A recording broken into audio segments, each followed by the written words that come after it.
Good morning and welcome to Coffee Talk. Good morning, bud. How are ya?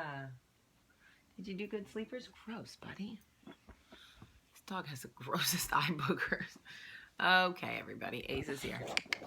Say hello, everybody. Don't kiss. Now he's just gonna sit there like a guard dog. Oh, I love you. Anyway, how is everybody? I hope you had a great 4th of July weekend. We did. We were at the lake 2 days with my husband's extended family. I have to tell you, for those of you who come from semi-small families, my immediate family, like my mom, dad, and I have 4 kids in my family. That's not small, right? 4 kids is a lot. But my extended family is not big. I don't have a lot of cousins. My mom's an only child. My dad only had 1 brother. So I didn't have a big family. My husband has he's like my big fat Greek wedding, but Irish. They have 100 first cousins. Because my mother-in-law is one of 9 kids. So there's 7 uncles and an aunt, and they all have lots of kids, and then they all have a ton of kids. So my kids got to play with a million cousins. It was so great. And then yesterday we just went to the pool, and then I cooked dinner last night for the kids, and we just hung out. So anyway, I hope you guys all had a great time.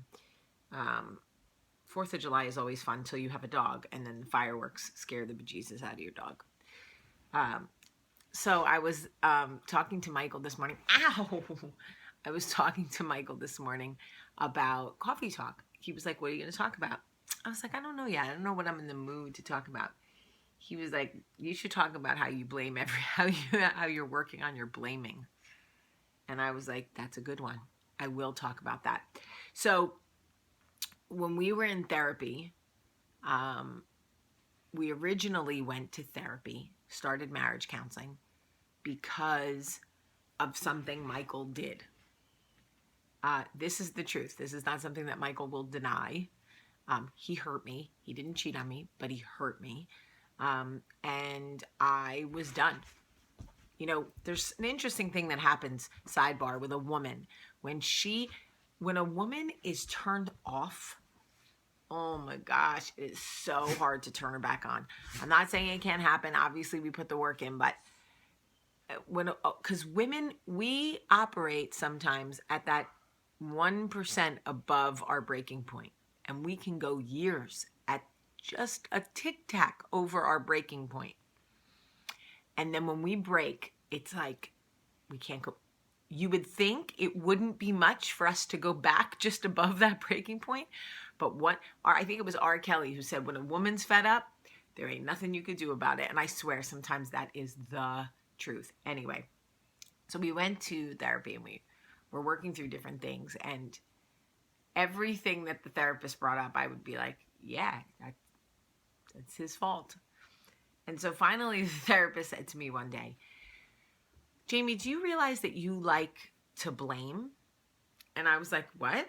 No. What? I became Rachel Green from Friends. What? No. Yeah. What? No. And he was like, yeah, you need to attach fault to every single thing that happens. You need to know who is at fault. I was like, yeah, that's accountability. He was like, that's blame. You're not so much wanting accountability as much as you want blame and shame. And I was like, tell me more about this, sir. And he said, you have lost sight of rectifying the situation. You're not looking for solutions. You're looking to attach blame. You want to know who is at fault. And you will go back 10 years into this relationship to be like, well, if I'm being honest, one time Michael ate my dessert, and from there, and then you'll snowball all the way down until 10 years from, so technically it's his fault, all of it. And so I thought, I wonder if I really do this. So I looked at how I was parenting the kids, right? Something would break from the other room. What happened? See who broke that? And immediately I needed to know who was at fault. I wasn't interested in solution right then and there because I guess I assumed I would end up cleaning it up anyway. I just wanted to know who was responsible for the injustice. I'm not saying we shouldn't know which child is misbehaving. I'm just saying that I was never teaching my kids about solution. I was never stopping to say, okay, the three of you are playing, something breaks. What is the best thing that we can do here? We can move away from the glass. We can come get mom. You know, immediately they freeze because they know mom's going to come in. Bum, bum, bum, bum. Who broke it? I was like, is that what I do everywhere? And I realized that when most people survive fight or flight, when you are a fighter, you instinctually want to know who you're fighting. You come into a situation and you're like, who's the target? That was me for so long. But blame is actually just releasing anger. It's just shooting anger and shame into a space. So in any given situation, right? Let's say you go out for a girls' dinner, and you all agree that you're going to split the check. One check is going to come, and everyone's just going to throw in their credit cards. It's easier, it's faster, you have somewhere to be, whatever.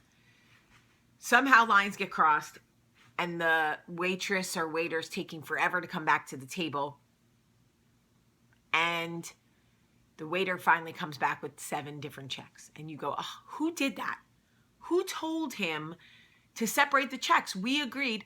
It now becomes blaming and shaming.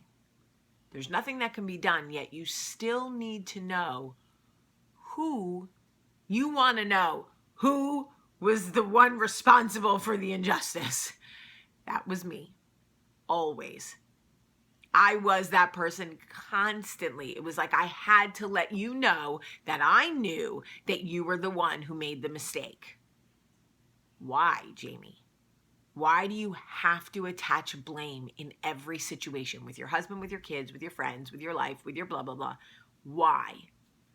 If something goes wrong at work, I'm working on it, but I'll be like, who didn't, I want to know. And it's like, some argument can be made that, well, you have to know so you can address things, so you can make sure that it doesn't happen again.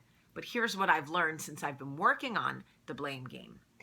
You can address the issues without attaching blame. In fact, you will get a lot further with the people you love and care for and are friends with and work with if you're not attaching blame. Because without blame, there's no shame. You can teach through shame and fear, or you can teach through kindness and empathy. But it takes a very strong person to lead with empathy, and I am working on it because I literally, now that I'm aware of it, I don't want to be the person that's like, which one of you told the waiter to separate the checks after we agreed we weren't going to do that? Because now I'm late and I need to know who to be mad at. That's what it comes down to. Who can I shame? Who can I make feel bad? Because I'm mad and inconvenienced, and I need to know where to project that. So give me a target. Instead of me just going, you know what? If it was important to me to make sure I got out of here at a certain time, I should have stepped up and said, I will handle the waiter when it's time for the check, because I need to get out of here and I just want to make sure there's no issue. All right, so I'm learning. Blame game is tough. It's instinctual for me to be like, it was you. All right, I love you all so much today on this Mondayest Tuesday ever. I thought that was so cute. I love you all so much. Have a great day.